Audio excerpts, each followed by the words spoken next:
বিপুল পরিমাণ আগ্নেয়াস্ত্রসহ বীজপুর থানার পুলিশের তৎপরতায় গ্রেপ্তার এক ব্যক্তি। গোপন সূত্রে খবর পেয়ে কাঁচরাপাড়া ৯ নম্বর ওয়ার্ড খালপাড় সংলগ্ন এলাকা থেকে বিপুল পরিমাণ অস্ত্র ও গুলিসহ গ্রেপ্তার সুব্রত দাস, বছর 50-এর ব্যক্তি। অভিযুক্তর কাছ থেকে উদ্ধার 3টি ওয়ান শাটার বন্দুক, একটি 7mm বন্দুক ও 2টি গুলি উদ্ধার। আজ আমরা বিশ্বস্ত সূত্রে খবর পাই যে কাঁচরাপাড়ার মিলননগরের কাঠের গোডাউন আছে সুব্রত দাসের, সেখানে কিছু অজানা ব্যক্তির আনাগোনা হচ্ছে বেশ কয়েকদিন ধরে।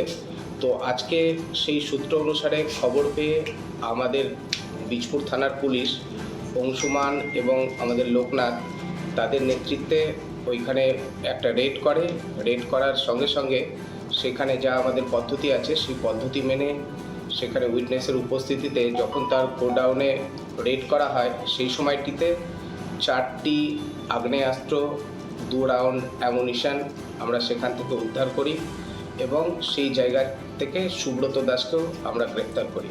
আমাদের এই মুহূর্তে আপনাদের সামনেই রয়েছে এখানে 3টি ওয়ান শাটার রয়েছে আর আরেকটি 7mm পিস্তল আছে, 2 রাউন্ড অ্যামুনিশনও আছে।